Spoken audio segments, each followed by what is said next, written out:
Mesdames, Messieurs, bonsoir, bienvenue sur Cité Radio dans l'énième émission du Grand Débrief d'ITS. Voilà, comme d'habitude, en ce lundi soir, nous allons débriefer des rencontres sportives du week-end Tourangeau. Quelques disciplines, basket, handball, volleyball et j'en oublie peut-être une, le hockey. Voilà. Mais tout d'abord, comme d'habitude, je vais vous présenter nos chroniqueurs. On va commencer par le petit jeune. Salut Florentin. Salut à tous. Salut Pierre-Yves. Bonsoir. Salut Bertrand. Salut à tout le monde. Et salut Basile. Bonjour, bonsoir. Voilà. Un grand merci à Guillaume Colomba à la technique, qui est présent comme tous les lundis. Et ce soir, la première demi-heure va être consacrée au tennis de table. Et pour ce, notre invité, Claude Barre, coach du tennis de table, de jouer les tours. Donc, c'est du tennis de table féminin. Bonsoir Claude. Bonsoir tout le monde. Et Francis, si tu peux descendre ton siège pour qu'on voit ta tête, ça serait pas mal. Oui, tu as raison. Ou t'enlèves ton coussin, ou tu peux enlever le coussin à la rigueur. Ouais. Claude, bienvenue parmi nous. On est heureux de vous accueillir. Donc, vous êtes, comme je le disais, coach du TT Jouet. Que la saison est en train de changer puisque vous avez terminé la saison régulière et vous allez entamer les playdowns. Alors déjà, premièrement, plantez-nous le décor, présentez-vous parce qu'on ne vous connaît pas beaucoup, c'est la première fois qu'on vous accueille. Et après, nous expliquer la situation de l'équipe première. Oui, bonsoir tout le monde. Pour me présenter, cela fait maintenant la 6e, 7e année que j'entraîne au sein du TT Jouer les Tours. Auparavant, j'arrive en fait du club de Niort. J'ai entraîné pendant 20 ans sur le club niortais. Voilà. Donc j'ai repris le club de Jouer les Tours, l'équipe féminine, et puis la structuration du club en 2014 sur un projet jocondien très, très clair. Voilà. Et donc, le but était de maintenir cette équipe première féminine parmi l'élite. Alors, auparavant, il y avait une Pro A et une Pro B. Et depuis maintenant un peu plus d'une année, la fédération, à ce moment, fait qu'une seule poule de pro féminine. Ce qui fait qu'on s'est retrouvé avec cette année une poule de 12 équipes. Voilà, sur une saison régulière. À l'issue de cette saison régulière de 12 équipes, il y a des playoffs, donc pour les équipes qui seront de 1 à 4. Il y a des équipes qui vont jouer la Coupe d'Europe pour les équipes de 5 à 8. Et il y a des équipes qui vont jouer les playdowns pour les équipes de 9 à 12, dont nous, où on a terminé sur cette saison régulière, 12e, en sachant qu'on partait sur le papier comme l'équipe pratiquement la plus faible de ce championnat de cette année. D'accord. Alors, la saison régulière, on va dire que vous avez eu la joueuse principale qui est donc Ili, c'est ça, une chinoise? Ouais. Liré, L-I plus loin, Lireux, on dit. Ah, d'accord. Ouais. Alors oui, effectivement, l'accent chinois, je ne le maîtrise pas. Donc, elle a été absente une grande partie de la saison régulière. Elle est revenue sur la fin, c'est ça? Est-ce qu'elle a joué des rencontres de début de saison? Alors, elle a joué en début de saison. Elle avait d'ailleurs commencé très, très bien, puisqu'elle avait commencé par 2 matchs, 2 victoires à Poitiers en battant la joueuse numéro 1 en France de l'équipe de France, donc qui est multiple championne de France, qui est une joueur d'origine asiatique aussi, et qui en ce moment est sur le tournoi international de Doha actuellement. Donc, elle l'avait battu 3-7 à 0, donc c'était très, très bien parti. Puis, les douleurs au genou sont arrivées et on a décidé, donc, dans un premier temps, avec le médical, de la tenir un petit peu plus pour la faire jouer un petit peu plus longtemps. Et on s'est vite aperçu que ça ne fonctionnait pas. Et donc, on l'a arrêté, enfin, je l'ai arrêté à partir de mi-décembre jusqu'à pratiquement février là. Voilà, elle a repris maintenant depuis un mois et d'ailleurs, elle a joué 4 matchs. Et sur ces 4 matchs, elle est à 3 victoires, une défaite depuis son retour. Donc, ce qui est une leader, le rythme d'une leader. Voilà. Et c'est ce qui correspond au regain de forme de l'équipe, on va dire ça comme ça. Exactement. Ça fait du bien pour tout le monde. Ça fait du bien pour ses coéquipières qui ont eu du mal pendant son absence. Et puis elle amène quand même une technique et un niveau qui fait un peu plus peur sur nos adversaires. Quand on voit le regain de forme de Audrey Zarif, on est dans dans la bonne pente. Et Nolwenn Faure qui vient de signer sa première victoire sur le dernier match, ben voilà, on va attaquer les playdowns. On peut pas mieux, en tout cas, pour attaquer ces playdowns.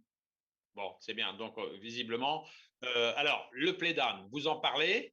Vous nous en avez expliqué les rudiments hors antenne. Est-ce que vous pouvez les répéter pour les exprimer et les expliquer à nos auditeurs? Oui, tout à fait. Donc, les playdowns, en fait, l'équipe qui a terminé 9e va jouer contre l'équipe 12e. Donc, c'est le cas de nous. On va jouer contre l'Alliance Nîmes-Montpellier. Donc, on va recevoir d'abord le 30 mars Nîmes-Montpellier et on se déplacera à la fin de la semaine suivante à Nîmes-Montpellier pour le match retour avec l'addition des scores et l'équipe qui aura gagné aura réussi le premier match de maintien. Par rapport à ça, il y aura un autre match, le 10e contre le 11e, et la même chose, l'équipe gagnante du 10e contre le 11e, qui est Grand Quevilly contre Quimper, l'équipe gagnante sera sauvée, et après, par la suite, il y aura encore soit un match de classement pour les deux gagnants, soit le match fatidique pour la descente finale. D'accord. Alors, le play-off, les équipes qui sont classées de 1 à 4, qui peut accéder donc au niveau supérieur? Quelles sont les 4 équipes concernées? Voilà, je vais essayer d'être clair. Alors, les 4 équipes pour les par rapport pour les playoffs, donc là, c'est le titre de champion de France, hein, puisque c'est la poule. Il n'y a pas de niveau supérieur. Oui, on est d'accord. Oui, il n'y a pas de montée. Oui, pardon. Oui. Voilà, il n'y a pas de niveau supérieur. Donc là, on retrouve l'équipe de Saint-Denis, on retrouve donc Saint-Denis 93, on retrouve l'équipe de Saint-Pierre qu'on a battu 3-0 quand même. Oui. Donc voilà, mais on les a battus avec un petit bémol, ils n'avaient pas non plus leur joueuse numéro 1, qui est une joueuse russe. Voilà. Donc ça, c'est notre équipe. On retrouve l'équipe de Saint-Quentin, qui est une équipe, c'est le PSG du tennis de table féminin en France. Voilà. Et la dernière équipe, je la cherche et je ne la trouve pas de tête. Je l'aurai tout à l'heure. Voilà. Ouais, c'est pas très grave. Messieurs, mes copains, est-ce que vous avez des questions à poser à Claude? Ouais. Moi, je voudrais. Quels sont les classements de vos joueuses pour nous donner un ordre d'idée du classement? Alors nous, on joue avec donc notre joueuse asiatique est classée numéro 11 dans le classement français. Audrey Zarif, la joueuse numéro 2 française, qui est en équipe de France proche, est classée numéro 41. Et Nolwenn Faure, qui est tourangelle, hein, qui est classée numéro 51. Ensuite, derrière, on a Marie Menanclo, qui est une joueuse de jouer les tours, formée depuis le début à jouer les tours, qui est numéro 130 dans le classement national français. Voilà. Entre-temps, j'ai l'équipe supplémentaire, c'est Metz. Voilà. Ah, d'accord, la quatrième. Voilà, la quatrième pour le play-off. Voilà. D'accord. Voilà. Comment est-ce qu'on peut expliquer, moi ça m'interroge, la Nîmes-Montpellier Entente, deux grosses villes qui sont séparées d'une cinquantaine de kilomètres. Comment ça se fait qu'une ville comme ça fait une fusion pour faire un club de haut de chapeau, effectivement, mais c'est bizarre quand même. Ils n'ont pas moyen de faire, il n'y a pas deux clubs qui peuvent être chacun à côté, quoi. Ils l'ont vécu pendant toute leur histoire, mais ils ont décidé de mutualiser tous les moyens entre ces deux clubs-là. Nîmes était plutôt à tradition féminine, Montpellier est à tradition masculine, enfin, même si par le passé, Montpellier est une très très bonne équipe féminine, même numéro 1 en France. En tout cas, ils ont décidé de mutualiser à la fois les entraînements, à la fois les joueuses, les entraîneurs, pour faire un seul même projet sur la région Occitanie et mettre en avant le tennis de table sur la région. Ce qui est pas si mal que ça. Ils ont pris une très grosse avance par rapport à nous parce que nous, c'est ce qu'on fait sur l'entraînement avec la 4S Tour. On travaille quand même beaucoup, on mutualise beaucoup avec David. Moi, je travaille beaucoup avec David. David Rigaud. Voilà, David Rigaud, junior garçon, junior fille. Et puis le pôle Espoir et le pôle France avec Nicolas Godela et Nicolas Météro. Donc, toute cette structure, ça fait déjà 2 ans qu'on décide de travailler tous ensemble parce qu'il faut essayer de réunir les meilleurs joueurs, garçons et filles, ensemble pour avoir une qualité d'entraînement et rivaliser avec les meilleurs. D'accord. Et vous irez jouer à Nîmes ou à Montpellier, votre match retour? C'est Montpellier. J'ai eu la réponse aujourd'hui. C'est effectivement, je ne savais pas. Ça sera Ah Montpellier. bon? C'est pas, ça peut changer en fonction des journées, on va dire ça comme ça. D'accord. C'est en fonction des deux clubs, parce que ces deux clubs-là ont gardé leur statut d'association. Donc, Ouais. AFC Nîmes et le club de Montpellier ont quand même leur statut unique. Mais par contre, ils ont créé et chapeauté une alliance pour les équipes de haut niveau, garçons et filles, et pour l'entraînement. D'accord. Tu as une question, Florentin? Oui, moi j'aimerais savoir par rapport par rapport au début de saison, pourquoi vous avez pourquoi vous avez perdu tous vos matchs à part le dernier justement? Ouais, le début de saison avait commencé très bien contre Poitiers. Et ensuite, on a eu deux matchs difficiles deux matchs difficiles avec des joueuses qui ont perdu leurs repères. Audrey a perdu des repères, elle a perdu des matchs qu'elle aurait pratiquement dû gagner. Et tennis de table et en sport individuel, quand on fait un match, c'est quand même, on a quand même énormément besoin de confiance. Et la confiance, elle l'avait perdue d'un côté. Et Nolwenn n'a jamais su trouver encore son niveau depuis les conditions sanitaires je rappelle, elles n'avaient pas joué, enfin elles avaient joué, mais pendant un an, elles sont restées sur le club de jouer les tours sans avoir forcément plus de partenaires que ça et sans faire de compétition. Donc elles ont été un peu perdues et on n'a jamais su retrouver ce niveau. Donc on n'avait pas le niveau très clairement en début de saison. On a perdu des matchs 3-0 qui font, dans le goal average particulier, en tennis de table, tous les points comptent.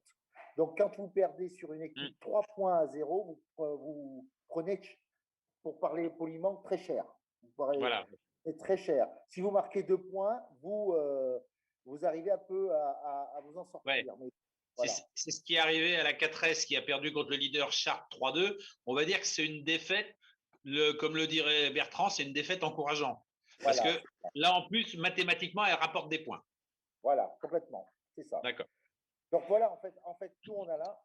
Ensuite, il y a eu la blessure de Liré qui ne nous a pas arrangé du tout, mais derrière tout ça, il y a quand même du positif puisqu'on a pu lancer quand même deux juniors derrière, deux juniors qui s'entraînent sur tour, une junior deuxième année, une junior troisième année. On a pu lancer Marie Menanto en numéro 4. Donc il n'y a pas que du négatif, elles ont été en difficulté. Oui. Pour moi, qui suis plutôt un entraîneur sur la formation, je pense qu'il y a quand même du positif d'amener ces filles-là et de leur prouver qu'elles peuvent essayer d'aller voir ce que c'est le haut niveau. Après, qu'elles y jouent régulièrement, c'est autre chose. D'accord. C'est du travail qui va payer, de toute façon, c'est de l'expérience acquise. Ah ben pour elles, c'est sûr. Pour elles, pouvoir évoluer un jour en pro, d'abord quand on est junior, c'est quand même pas mal parce que la pro féminine en France, c'est quand même l'un des championnats, si ce n'est le championnat européen, le plus dur de par le nombre d'étrangères. Il y a plus de 50% d'étrangères. On est à 60-40 pratiquement en titulaire. Donc, entre des joueuses asiatiques qui sont naturalisées portugaises, qui sont naturalisées allemandes, qui sont naturalisées d'autres pays, entre les joueuses russes qui viennent et les joueuses roumaines qui sont des championnats très, très, très forts, enfin qui sont d'un niveau fort, quand la place des Françaises au milieu, elle est vraiment pas du tout évidente, en fait. Ouais, je comprends. Vous leur proposez des contrats? C'est un championnat professionnel? Bien sûr. Où elles travaillent à côté?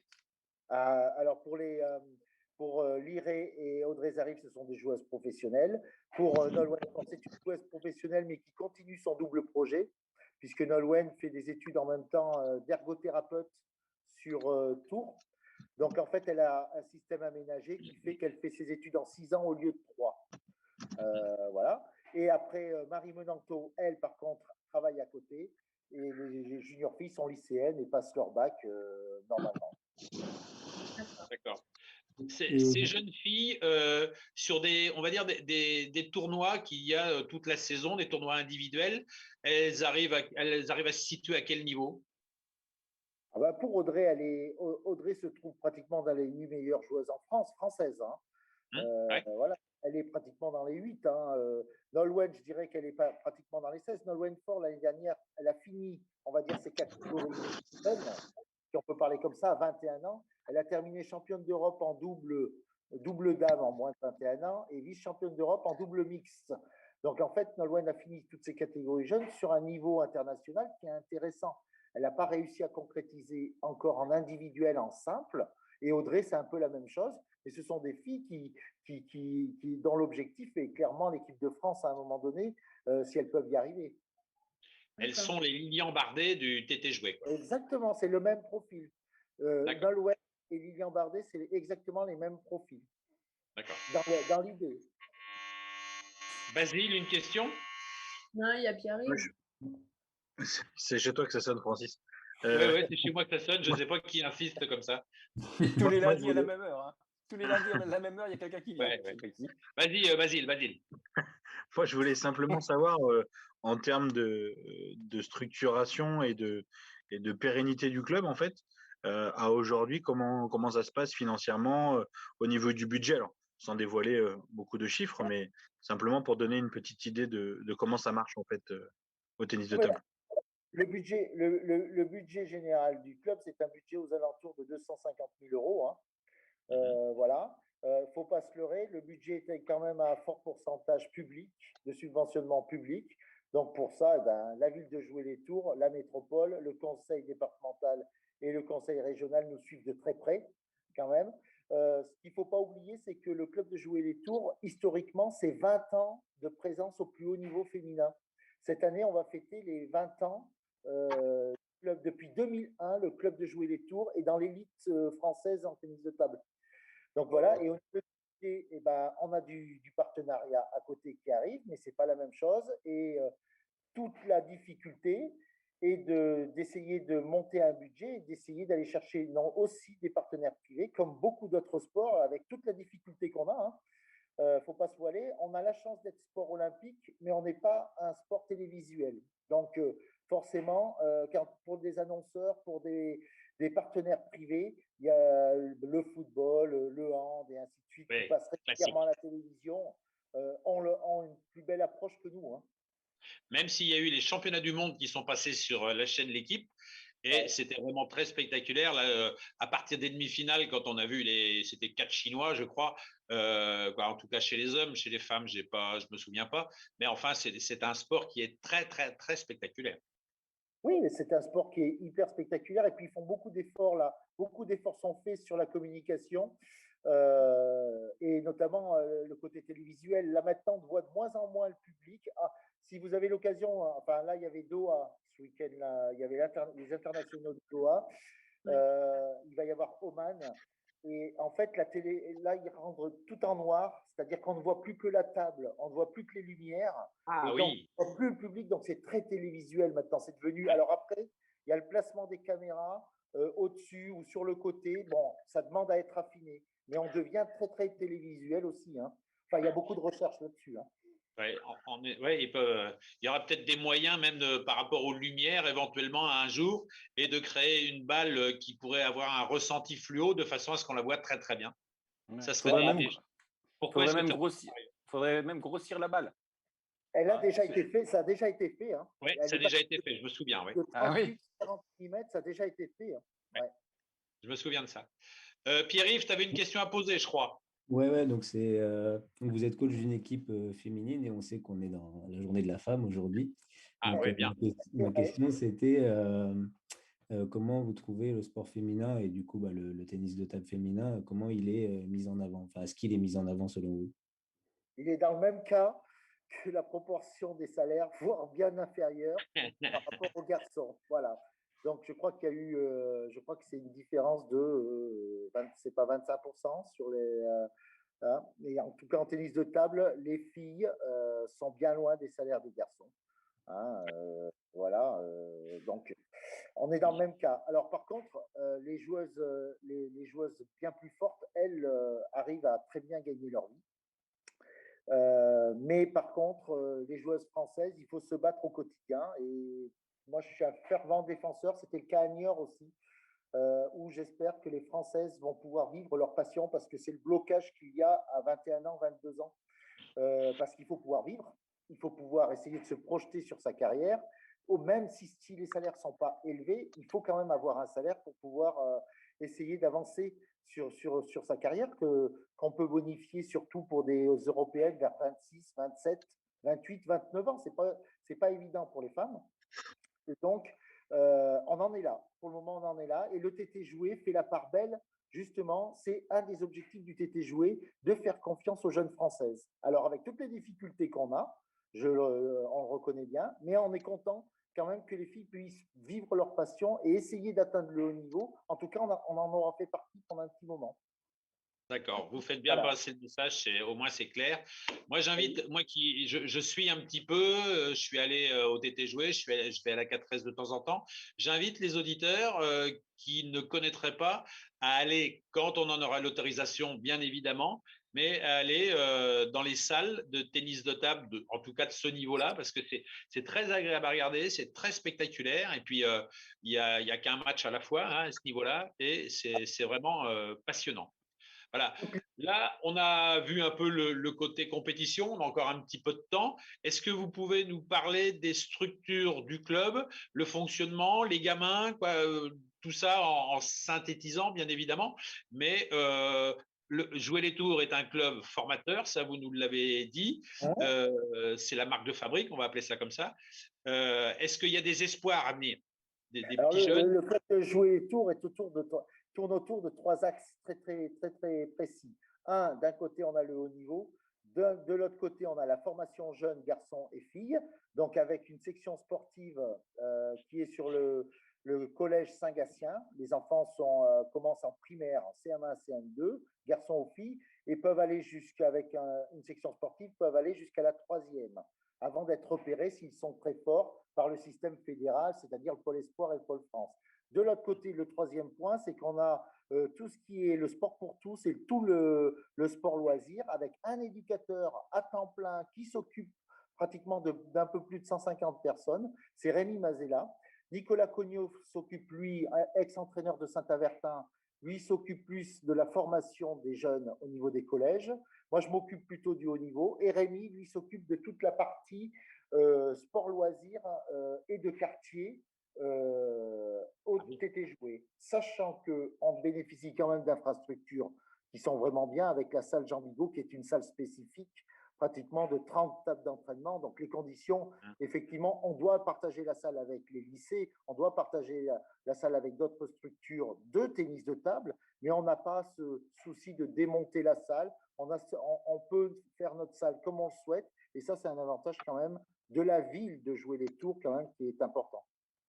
D'accord. Donc, de ce côté-là, j'allais en venir aux infrastructures. Visiblement, vous êtes satisfait et c'est comme ça, quoi. Satisfait, on peut toujours mieux. Oui, on peut toujours améliorer. Elle est de 1992. Il y a maintenant des infrastructures avec un clubhouse, avec des choses qui se développent pour pouvoir faire des prestations. Ça, c'est autre chose encore. C'est encore le temps. Mais pour jouer au tennis de table, à Jouer les Tours, la salle est quand même est largement suffisante. D'accord. Les garçons, des questions? Moi, oui. simplement. Allez-y, les gars. Non, moi, c'était simplement sur comment a été envisagée la suite, en fait, en termes de structuration, en termes de grosseur d'effectifs, de diversification. Vous parliez tout à l'heure d'une entente. Alors, est-ce que l'entente est envisageable sur une fusion, hein, par exemple, une mutualisation de moyens, comme vous en avez parlé, notamment pour Montpellier et Nîmes? Alors je suis pas très bien placé, mais pour en parler, parce que c'est le côté des dirigeants et des présidents. Il n'empêche que l'évolution du sport à l'heure actuelle, vers le haut niveau, en tout cas, je vais parler plus vers le haut niveau, c'est de mutualiser les moyens. Voilà, garçons ou filles. Nous, on a quand même pas mal d'idées pour que l'équipe de Jouer les Tours, en haut en tout cas, est un très bon profil dans quelques années. J'en dis pas plus pour le moment, mais on est en train vraiment de travailler pour que cette équipe devienne très forte en haut. Et il n'y a pas de raison qu'on n'y arrive pas.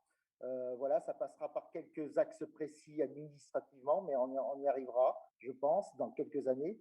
Après, avec la 4S, je pense qu'eux aussi auront le même problème que nous. Et le pôle, c'est-à-dire qu'on doit tous travailler ensemble pour arriver à essayer de projeter la formation Tourangelle, la formation régionale vers le plus haut niveau français. Et si on est vers le plus haut niveau français, on sera forcément vers les portes, les enfants seront forcément vers les portes des équipes de France. D'accord. Eh bien, merci Claude Barre pour toutes ces explications très claires. Et en plus, on a tout eu, là, c'est très bien. On va vous souhaiter bonne chance pour ce play-down en espérant qu'il aboutisse et afin que le TT joué se maintienne au plus haut niveau pour la saison prochaine. On est dans une situation délicate, mais ça serait bien quand même de pas descendre, quoi, parce que vous faites tout ce qu'il faut pour avec la formation justement, et si ça peut faire grandir des jeunes filles au plus haut niveau, ce serait tant mieux. Voilà. Merci Claude, en espérant qu'on puisse aller vous voir avant la fin de la saison, mais ça, je le doute. Bon, sur le Facebook du club, vous pouvez suivre tous les matchs. Voilà. Moi, je sais que j'ai regardé quelques fois. Voilà. Alors, peut-être pas, on ne le voit pas toujours du mieux possible, mais c'est déjà pas mal. En tout cas, merci à vous de m'avoir accueilli. Et puis, on va essayer de s'en sortir sportivement. Parce que si ça se trouve, l'administrativement, on ne sait pas comment vont réagir toutes les fédérations, le sport amateur, le sport professionnel. On est tous un peu dans le même bateau. D'accord. Merci Claude. Bonne soirée, bonne fin de saison et plein de bonnes choses aux participantes du TT Joué. Voilà. Merci à vous. Bonsoir. Au revoir. Bonsoir à tous. Messieurs, après ce jingle, nous allons parler de basketball. Suivez le débriefing des rencontres sportives tourangelles tous les lundis de 19h à 20h avec le grand débrief. Alors messieurs, quand je dis basket, bien évidemment, en ce moment à Tours, on parle de l'UTBM parce qu'il n'y a pas d'autres équipes qui jouent. L'UTBM jouait 2 fois cette semaine, une fois mardi ou mercredi et une fois ce week-end. On va commencer par le début, bien évidemment. L'UTBM recevait Rennes. Victoire 83-62, une formalité? Oui. Ça ressemble à ça. En fait, les deux matchs se ressemblaient. C'est à peu près le même scénario. C'est-à-dire les deux équipes de Rennes et de Lorient ont lâché très rapidement, grâce déjà à la bonne défense de l'UTBM et puis en plus à une grosse adresse. Mais voilà, je trouve que les deux matchs se ressemblent. Je suis d'accord avec Bertrand, mais je pense que c'est plus l'UTBM qui se les est rendus faciles, plus que les adversaires qui ont lâché. Je pense qu'ils se les ont rendus faciles, notamment par ce que disait Bertrand, c'est-à-dire une agressivité défensive et une grosse défense. Et je pense que les adversaires, en fait, se sont dit, bon, allez, ça sert à rien. Ce soir, on ne prendra pas de points, c'est pas la peine. Et on baissait pavillon. Après, il est vrai que sur ce qu'on voit à l'heure actuelle, alors après, on va décortiquer le deuxième match, mais sur ce qu'on voit à l'heure actuelle, l'UTBM montre qu'il a l'envergure pour être un leader. C'est ça. Quand on prend je parlais des artilleurs, il y en a 3 quand même. Hein. On a Doumbia, Ateba, et puis là, depuis un mois, il y en a un qui est fantastique, c'est Ralph Temgua. Il allume et boum, boum, ça passe, il se met en position préférentielle et ça tombe dedans. Il a un pourcentage là sur le match de samedi de Lorient, là, on en parlera tout à l'heure. Il a un pourcentage fabuleux, quoi. Je veux dire, il y a des solutions à l'UTBM qu'il n'y a pas forcément dans toutes les équipes. Hein. Faut quand même l'effectif. Quand les gars jouent comme ça, l'effectif est vraiment de valeur. Et puis en plus de ça, c'est vrai que Temgua, c'était un joueur qui prenait pas tant de shoots que ça. On l'avait d'ailleurs dit et on disait que régulièrement, il était en bonne position pour shooter. C'est quelqu'un qui peut-être avait un déficit de confiance ou du moins qui prenait pas sa chance. Maintenant, il prend sa chance et force est de constater que ça fonctionne. Donc c'est plutôt bien. Après, j'ai remarqué un autre truc aussi. Notamment sur le match de Rennes, où Ahmed Doumbia revenait quand même de la Coupe d'Afrique avec le Cameroun, où il a fait quand même un gros match. J'attendais qu'il soit un peu au repos, entre guillemets, qui n'était pas très présent, mais il marque quand même 23 points précieux pour l'UTBM, et moi, je ne l'attendais pas ce soir-là. Bon, c'est bien. Ça l'a peut-être remis en confiance. Ça l'a peut-être remis en confiance d'aller jouer pour son équipe nationale. Oui, mais je ne suis pas certain que ce soit un problème de confiance. C'est vrai qu'il y a des matchs où on peut remarquer où Ateba ou Doumbia vont mettre un peu moins de points, ou pourquoi pas Temgua, mais c'est compensé par l'autre. Alors, là, sur le match de Lorient, parce qu'on en parle vite fait comme ça avant de l'aborder complètement, il a joué 38 minutes Doumbia et il a mis 22 points. Bon, il fait un gros match, il fait 13 déballes, mais il y a des matchs où il est moins présent dans les stats, mais où son rôle est important.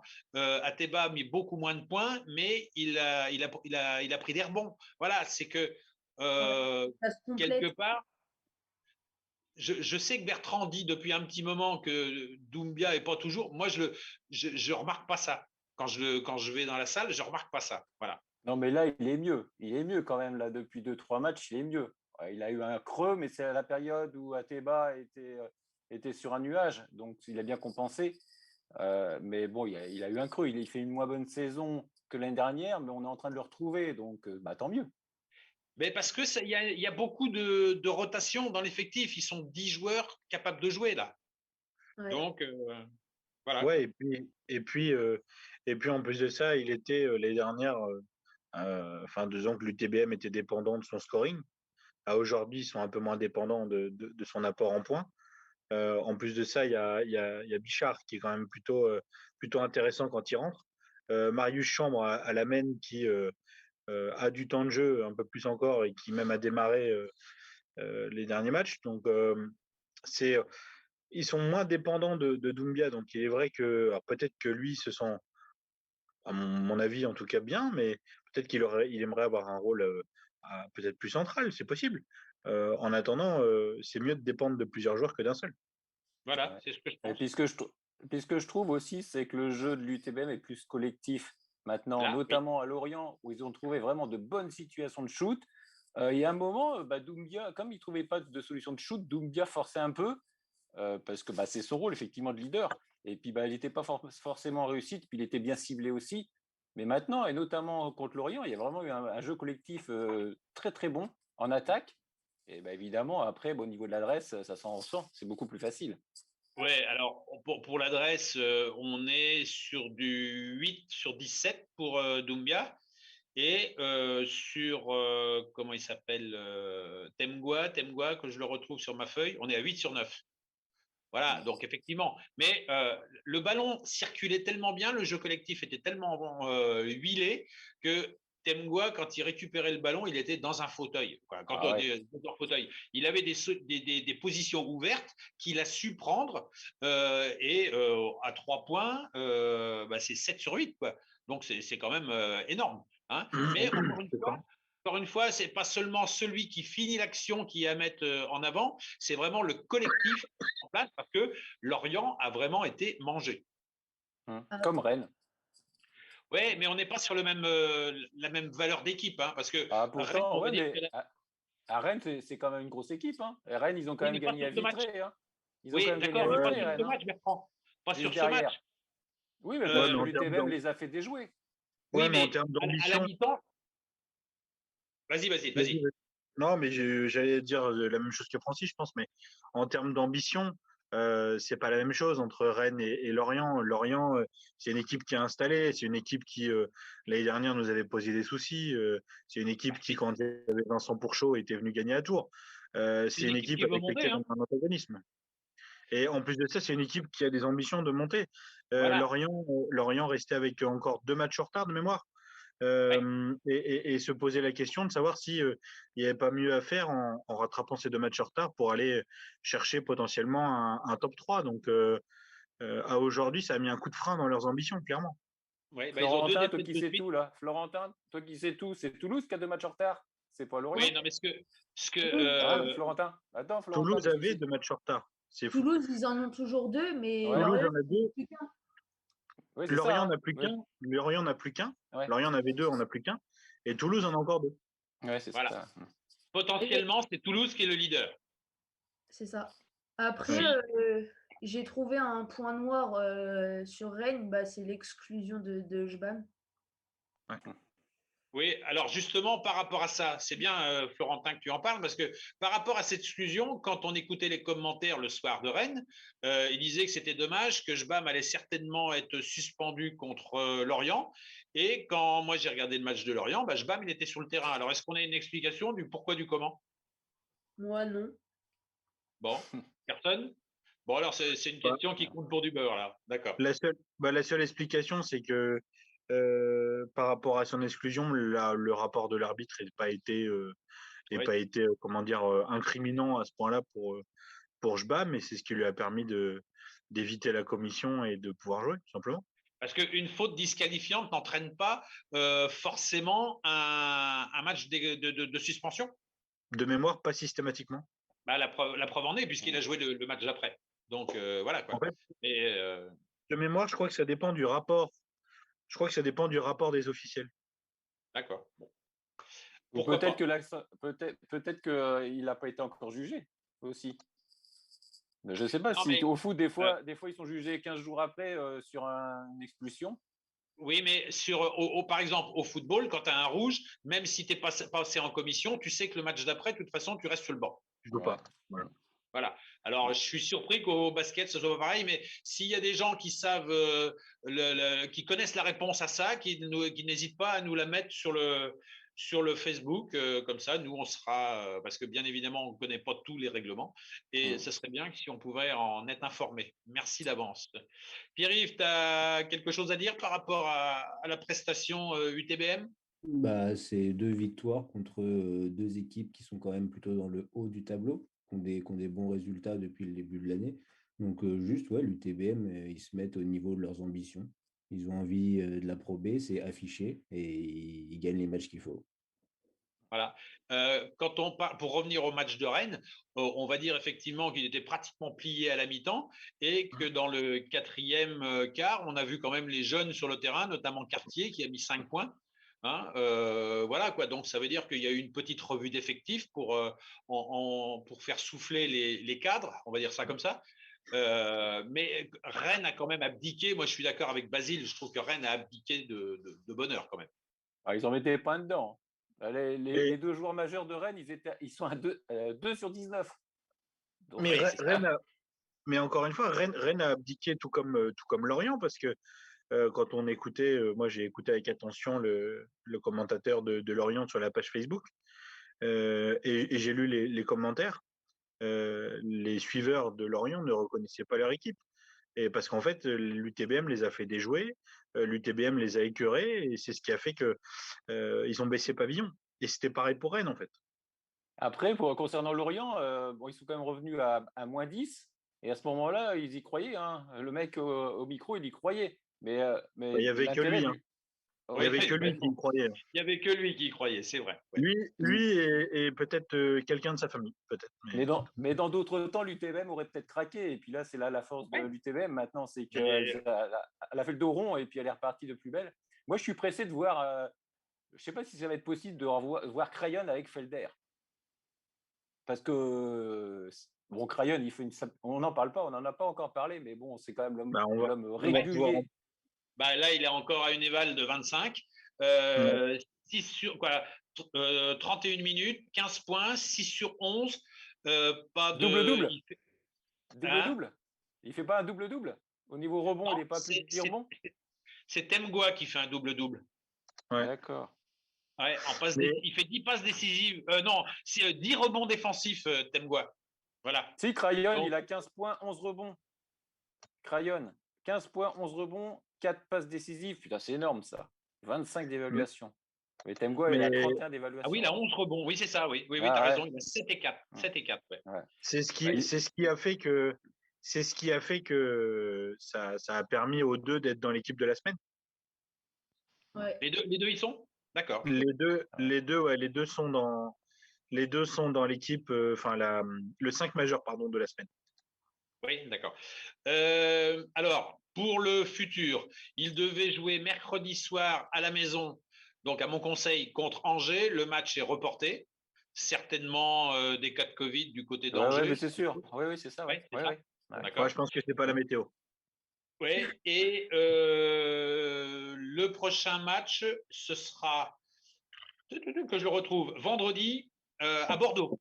Vendredi à Bordeaux. Donc, ça serait bien de continuer sur la lancée parce que, effectivement, hein, c'est pas parce que tu as battu le concurrent principal, on va dire, même si on a tendance à zapper un peu Toulouse, là, on va dire que bon, c'est bien d'avoir écarté Lorient psychologiquement, on va dire, pas mathématiquement. Donc, aller gagner à Bordeaux, bien évidemment que ça devient impératif. Voilà, quoi. Faut continuer de fonctionner comme ça. Et encore une fois, pourvu que le collectif ne s'enraye pas et que ça, j'espère, il n'y a pas de raison, quoi. Attends, faut pas nous faire une sable d'Olonne. Hein. Bah, oui. Une sable d'Olonne. Bah, ils ont été perdre quand même chez le dernier. Ah oui. Oui, donc, voilà. Bon, prudence. On est d'accord. Voilà. Mise en garde. Oui, mais ça va. Faut y croire, ça va s'arranger. Messieurs, après le jingle, nous allons parler, je sais plus ce qu'on a, du volleyball. Tous les lundis de 19h à 20h, c'est le grand débrief avec Francis Leroux et ses chroniqueurs. Alors messieurs, au TVB, faites vos jeux, mais plus rien ne va plus. Hein, c'est pas tout à fait l'expression, mais voilà. Quoi. On n'est pas loin. Voilà, il y a malaise. Hein. Ouais. Là, on est clairement sur un problème même mental au-dessus du jeu en lui-même. C'est dans la tête des joueurs. Hein. Alors, est-ce qu'il n'y aurait pas… Alors, déjà, on va annoncer le score. Défaite 3-1 à la maison contre Chaumont. 20-25, 23-25, 28-26 pour le TVB et 17-25. Quand on analyse, c'est les deux premiers à l'arraché, mais perdus. Le troisième, il est toujours à l'arraché, on va dire, sursaut d'orgueil pour aller chercher un quatrième set. Et puis là, ça s'effondre, 17-25. Ceux qui ont regardé le match, est-ce que c'est l'impression que vous avez eue? Si tant est que quelqu'un a regardé le match. Ouais. Mais après, la problématique, c'est que, comme le disait Pierre-Yves, c'est un déficit de confiance. Et malheureusement, c'est un peu toujours les mêmes matchs qui se répètent selon les semaines. C'est-à-dire que les semaines changent, mais les matchs restent à peu près les mêmes en termes de configuration, en termes de résultats. Et la sortie du tunnel est compliquée à voir pour le TVB aujourd'hui. Parce que entre les blessures, entre peut-être les inconvénients, un peu les soucis en interne. Ouais. Et puis après, j'ai ouï dire que, par exemple, le départ du président pour la fédération avait fait un peu de mal aussi en interne. Alors, non pas qu'il ait cherché à faire du mal sciemment, mais que c'était aussi l'homme idoine pour la situation. Les rumeurs aussi de départ du Bereno vers Nantes. Enfin voilà, il y a beaucoup de choses qui font que s'il y a une zone de turbulence là pour le TVB. Et entre les deux, le départ de Nathan Wembanyama en milieu de saison. Donc tout ça, ça fait beaucoup. Effectivement, je voulais l'évoquer, ça, pour vous amener justement une discussion là-dessus. Monsieur Bouget pour la Ligue, remplacé par Monsieur Poilpré. Bon, par rapport à ça, moi, je vois pas d'inconvénient. Mais effectivement, 2 départs, dont un et un troisième annoncé pour prochainement. Est-ce qu'il n'y a pas un malaise au sein du TVB? Est-ce qu'il n'y aurait pas quelque chose qui aurait lâché à un moment? Voilà quoi, parce que là, on enchaîne les défaites quand même. Hein. Ben, oui, forcé de le constater quand même. Enfin, même si pendant un moment, j'étais le premier à dire que non et que c'était une passade, forcé d'admettre qu'il y a peut-être quelque chose qui est cassé. Effectivement, il y a un ressort qui est cassé. Normalement, le volley est un des sports, en tout cas, où le taux de turnover au niveau des joueurs est le plus important. Ouais. Les renouvellements d'effectifs se font à hauteur de 60 à 70%. Et bien souvent, sont légion hein, dans tous les clubs. Là, on voit qu'il y a 2 départs et impossible en tout cas, départ de la part du Bereno. Et on voit que ça chamboule beaucoup de choses. Donc, c'est l'exception qui confirme la règle. Quoi. Ouais, puis dès le départ, il y a le problème du pointu et ça les a pas mis dans le bon sens. Hein. Entre la blessure du pointu qui est arrivé, après Udris qui est arrivé, qui n'a pas été au niveau, qui s'est blessé. Ventura fait des bons matchs, mais bon, le pointu, ça est hyper important dans une équipe. Hein. Et après, les autres doivent faire les points. Et puis, comme ils ont la pression de devoir faire les points, ils ont peur de faire des fautes. Ils jouent plus pour ne pas faire de fautes que de réussir les points. Enfin, c'est compliqué tout ça, mais c'est dans la tête, c'est sûr. Oui, justement, j'allais y revenir. Udris qui s'est blessé, Ventura, il fait des bons matchs. C'est le seul d'ailleurs qui pour moi fait des bons matchs. Caracas joue aussi quand même. Ouais, quand même. Ouais, quand même. Mais Oh, après, quand même. Ah oui. Quand même. et après sinon, je pense qu'au niveau recrutement, au lieu de prendre Lucalo, je pense qu'ils auraient dû prendre un deuxième pointu parce que Udris, il a l'air de se blesser souvent, pardon. Et je pense qu'ils auraient dû prendre un deuxième pointu et laisser Ventura en attaquant. Bah, ils Bon. auraient surtout dû prendre des joueurs français, hein, parce que là, Uvereno est vraiment handicapé par le fait qu'il n'ait pratiquement pas de joueurs français. Là, en plus, là, ils auraient gagné le match, ils l'auraient peut-être eu perdu, hein, parce qu'ils ont fait une erreur. C'est-à-dire qu'à un moment, en fait, ils ont 2 libéraux, un étranger et un français, et quand tu as un libéraux français, les 2 libéraux sont considérés comme étrangers. Et à un moment, en fait, il a fait rentrer Rossard parce qu'il a mis Montes à la place de Brucker. Donc, il a fait rentrer Rossard pour avoir au moins un Français sur le terrain. Et en fait, dans le règlement, Rossard est considéré comme étranger. Pourquoi Je sais pas ça? si j'étais clair. Parce qu'en fait, comme ils ont 2 libéraux, un étranger, un Français, les 2 libéraux sont considérés comme étrangers. En fait, il faut Donc, 2 Rossard était considéré comme étranger.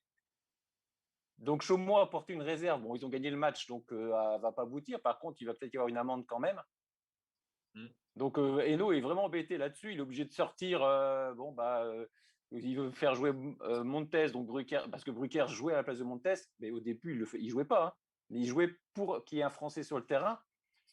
Bah, c'est compliqué. Hein. Vraiment, il n'a pas trop de solutions. D'ailleurs, en parlant de Brucker, il a signé un nouveau contrat de 2 ans de plus. Du coup, il reste jusqu'en 2024. Bah, ça fera toujours un Français au moins l'année prochaine, hein, dans l'effectif. On pourra dire vivement dimanche. C'est vrai que dans ce sport, on peut regretter ça, que les effectifs soient quand même à majorité étrangère, quoi. Après, et que nos meilleurs Français soient à l'étranger. Bon, bref, quoi, c'est comme ça, c'est comme ça. Par contre, je ne comprends pas que Gary Chauvin ne joue pas. Parce que Gary Chauvin, en Coupe d'Europe, il a été très bon. En plus, c'est un Français. Goric est plus ou moins disputé. Je ne vais pas dire que c'est à cause de Goric que le TVB perd, mais on peut peut-être aussi le penser. C'est bizarre que Chauvin n'ait pas sa chance. Parce que là, on est dans une spirale de défaite. Au volley, c'est rarement, on va dire que c'est un ensemble, hein, parce que, encore une fois, on le dit, on le répète, le volley, tu dois bien aborder le match, les 6 doivent jouer en même temps et il faut avoir l'envie de jouer. Parce que si tu sautes un dixième de seconde trop tard, le smash, il est passé et tu ne l'as pas au contre. Et pareil quand tu es en position d'attaque, quoi. Donc, c'est un sport où, encore une fois, où la façon de l'aborder est primordiale. Voilà. Enfin, je pense qu'il l'aborde bien. Je pense qu'il l'aborde bien, mais là, ils sont pris 0-4 d'entrée et blouf, ça a tout bloqué. En plus, ça a mis les adversaires en confiance. Oui, je suis pas sûr. 0-4 d'entrée, tu ne l'apportes pas bien. Ouais, je suis d'accord avec ça. Moi, voilà, il y a quelque chose que tu rentres pas avec les peintures de guerre, quoi. Voilà, c'est ça. Ça se répète. Quand tu fais ça, un match, je veux bien, Bertrand, un match, mais là, ça se répète, quoi. Alors, les circonstances atténuantes, pourquoi pas, mais systématiquement, bah non. De toute façon, il va falloir que ça s'arrête, hein, parce que là, il joue Paris demain, je crois. Oui, c'est ça. Oui, c'est demain, oui. Ah bah oui, donc là, il faudrait que ça s'arrête parce que Paris, c'est le 9e, je crois. Le premier, donc, pour rester dans les 8. Vas-y, Pierre, tu es au courant, vas-y, dis-le. Le Paris, c'est la première équipe non playoffable, donc ça peut avoir 2 effets. Soit ça a un effet réparateur. Ça, c'est un joli verbe, non playoffable. Ça, c'est une expression. Ah ouais, bien. C'est-à-dire qu'il ne plaît pas aux femmes. Oh là, celle-ci, tu aurais pu t'en passer, elle est nulle. Pourtant, c'est la journée de la femme. Hein. Oui, mais tu insistes lourdement et tu t'enlises. Je pense que les femmes n'apprécient pas. Non. Bon. Ils n'apprécient pas qui? Oh là. Faites-le taire. Messieurs, nous allons conclure la page volleyball pour passer au handball. Au hockey sur glace. Suivez le débriefing des rencontres sportives Tourangelle tous les lundis de 19h à 20h avec le grand débrief. Alors, ça continue. Les remparts se déplaçaient à Neuilly-sur-Marne. Défaite au tir au but, si j'ai bien compris, 3-2. Ouais. C'est ça. Basile, tu as vu le match? Non, je l'ai pas vu. J'ai suivi sur les réseaux sociaux. Bon, après, c'est dommage, mais bon, Neuilly, c'est quand même un endroit qui est quand même assez particulier, en tout cas pour les Tourangeaux, parce que c'est un endroit où il est jamais facile de s'imposer. Ça a encore été le cas là. Cela étant, bon, par rapport à la déconvenue contre Nantes, et je pèse mes mots quand je dis déconvenue, c'était intéressant quand même d'aller se tester un peu sur la route. C'est plutôt bien quand même parce qu'ils ont pris un point. Bon, ça reste une défaite, mais Encourageante. je vais me risquer à aller sur le prisme de la défaite encourageante, le fameux. Non, mais disons que quand on prend une volée comme ils ont pris contre Nantes, sans faire de jeu de mots avec la thématique d'avant, c'est quand même bien d'aller se rassurer à l'extérieur, et malgré tout, je pense que le fait d'avoir décroché une prolongation les rassurera quand même quelque peu. Oui, il y a des points positifs sur cette rencontre par rapport aux 2 matchs précédents. Premier, c'est quand même qu'ils ont pris que 2 buts, alors qu'ils en avaient pris quand même pas mal contre Dunkerque et puis je sais plus qui. Et Nantes, Après, l'autre point positif, c'est qu'ils ont été menés à chaque fois. Ils sont revenus. Je crois qu'ils ont été menés à 1-0 et 2-1. Ils sont revenus à chaque fois. Ça, c'est bien. Il y a une bonne prestation du gardien. C'était pas Blazek, c'était Fontaine. Ouais. Ouais. Même des jeunes, en règle générale, Camille Sarti. Ouais. Donc ça, c'est des points positifs quand même. Après, il y a peut-être un négatif par rapport à dans le jeu. Il y a une barre d'Antoine Torres et il y a un face-à-face manqué d'Alexis Crony. À 2-2 sur la fin. Ouais, Ouais, ils auraient pu gagner le match. De toute façon, ils auraient dû gagner le match. Et, ils ont dominé. Alors, Basile, il n'aime pas que je parle des tirs, mais je vais le faire quand même. Parce que pour moi, ça a quand même une importance. Il y a quand même eu 50 tirs à 26 en faveur des Remparts. Ça veut quand même dire qu'ils ont dominé la rencontre. Pas forcément, parce que. Pas forcément. Pas forcément, parce Tu vois, que. même le petit te le dit, tu vois. Ouais, mais bon, j'écoute ces arguments. Vas-y, Florentin. Celui qui tire le moins, il peut juste construire son jeu et donc il va moins tirer. Alors que celui qui tire le plus, il peut balancer comme ça, avancer et balancer pour tenter de marquer alors qu'ils sont dominés. Clairement. Ouais, voilà. Donc les tirs des Remparts, ce sont des palets balancés alors. Non, mais l'ancien à la cage. Mais là, Bertrand, tu es en train de vouloir enliser le gamin. Il t'explique les choses de façon très claire, mais toi, tu veux les minimiser. Il veut dire que de temps en temps, le type qui monte, il va balancer un slap shoot pour éventuellement qu'il y ait peut-être devant la cage aussi des fois un peu de bazar et que le palais soit poussé en deuxième intention. Il y a des choses comme ça aussi. C'est des tactiques de jeu des fois aussi, ça. Pour jouer le rebond. Donc pour vous, l'équipe qui a tiré 50 fois par rapport à l'adversaire à 24 ou 26, il ne l'a pas dominé. Bon, c'est pas que des... C'est au vu du match. C'est au vu du match. C'est pas que des stats en fait. C'est pas l'équipe, par exemple, c'est pas comme au football où l'équipe qui a 70% de possession de balle, elle domine. Parce que tu peux avoir 70% de possession de balle dans ton camp. Donc en fait, on ne peut pas tout faire dire aux chiffres en fait. Il faut aller un peu plus loin que ça. Donc un chiffre tel qu'il est interprété là, il ne veut pas forcément dire simplement sa valeur de base. Je suis d'accord avec Florentin quand il dit que effectivement parfois on a des équipes qui shootent et on le voit d'ailleurs sur notamment les situations de power play. Il y a des équipes qui shootent énormément en power play. Ils envoient une dizaine de shoots en 2 minutes par exemple. À l'inverse, il y a des équipes qui cherchent plus à construire, à prendre le temps d'être patient pour créer un décalage du décalage pour arriver à trouver la solution et à trouver le shoot parfait. Donc, ça veut rien dire en fait ça. Enfin, quoi qu'il arrive, c'est dommage parce qu'à la fin, ils avaient quand même l'occasion de gagner le match. Ils étaient à 5 contre 3 en double supériorité numérique à 2 minutes de la fin et puis bon, ils ne l'ont pas saisi. Alors qu'ils avaient mis quand même 2 buts en power play quand même. Comme quoi, tu vois, des fois, de shooter à outrance dans le domaine, ça a parfois un seul vecteur et une seule vocation, c'est de chauffer le gardien et de faire en sorte que le gardien soit brûlant pour les moments décisifs. Donc, c'est pas toujours adéquat. Voilà. Ils joueront pas ce week-end parce que c'est une poule de 7 et je suppose qu'ils sont exempts. Ils sont Donc là, exemptés. on est. 3 semaines, ouais. Donc là, on est quand même sur 3 défaites consécutives, pas de points non plus le week-end prochain. Ça veut dire que le classement, ils doivent commencer à en prendre un petit coup, non? Ils sont 4e, ouais. Ouais, Normalement, ce qui est prévu, c'est qu'ils rejouent le 27 mars contre Neuilly. 21, Neuilly, 21. le 27 Neuilly mars. Pompière. Non, le 21, ils vont essayer d'avancer un match. Ils vont essayer de. C'est pas, oui, c'est Neuilly, c'est pas Noyer. voilà. Oui. Et donc, ils vont essayer d'avancer. Ils vont essayer d'avancer le match de Brest au 21 mars pour pas qu'il y ait trop grande période sans jouer. D'accord. Donc, le 21 Ok. mars, c'est Brest. S'il avance, le match qui est prévu le 13 avril. En Ouais, fait, ça n'a pas été soit très Brest, clair, mais c'est pas grave, Bertrand. Bon, c'est soit vrai, le 21, Plus personne soit t'écoute. Brest le 21 ou soit le. T'es d'accord avec moi, Messieurs, Florentin? Ouais. Messieurs, nous allons stopper là la rubrique hockey sur glace. Il nous reste 5 minutes et après ce jingle, nous parlerons handball. Tous les lundis de 19h à 20h, c'est le grand débrief avec Francis Leroux et ses chroniqueurs. Alors, handball, eh bien là, on a pris une déculottée, messieurs. Les demoiselles du CTHB ont visiblement mal abordé ce match et elles n'ont pas que mal abordé puisqu'elles l'ont complètement planté. Défaite 25-18 contre Bourg-de-Péage. Ouille, ouille, ouille.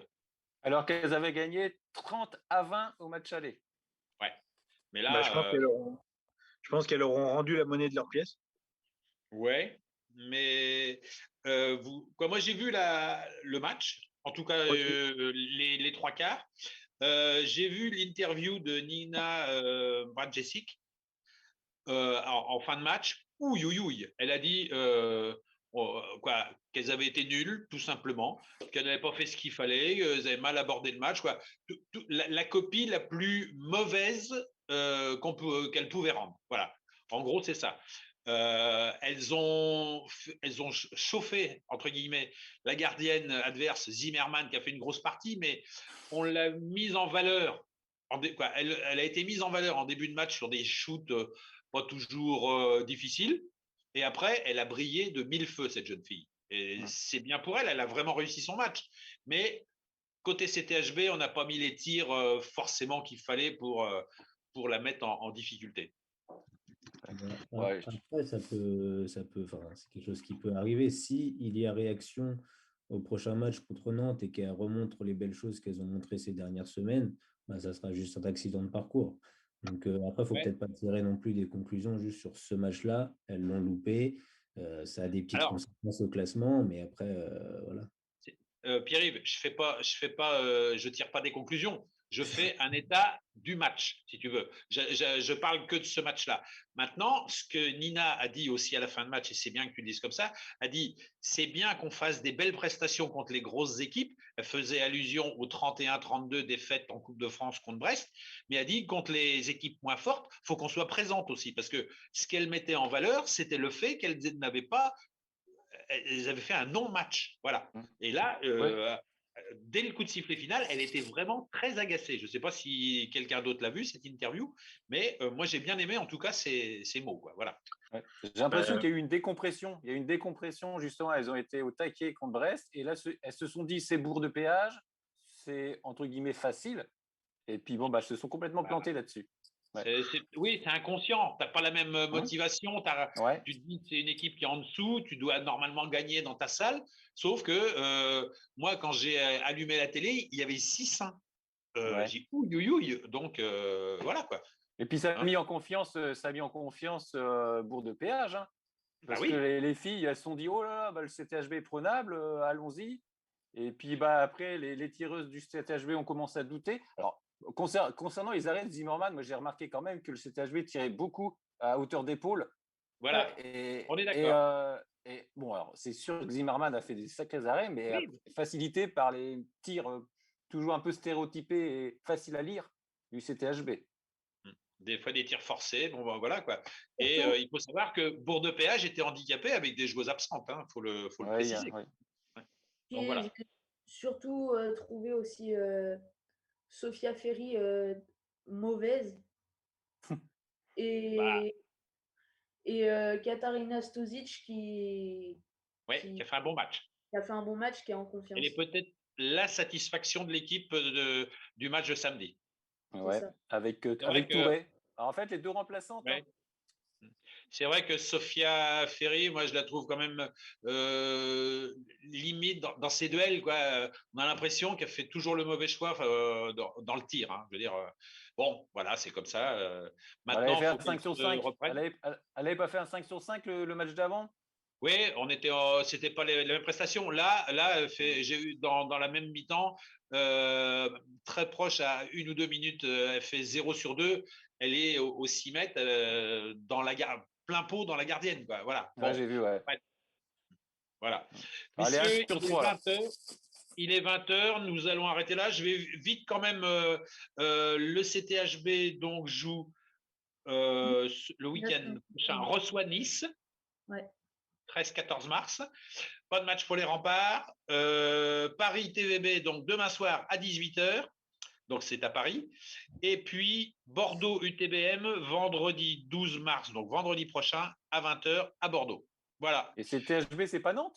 C'est pas Nantes mercredi? Ah non. Le match qui a été Non, non, repoussé? c'est Nice. Ah, C'est Nice. si, Ouais. c'est peut-être mercredi le match qui a été replacé. Ouais. Tu sais Ah qu'elles bon, n'ont pas alors, joué parce que Nantes est en Coupe d'Europe. Je Oui, pense que mais- c'était mis en semaine. Elles À auraient vérifier, deux matchs à la suite, là? Bah oui.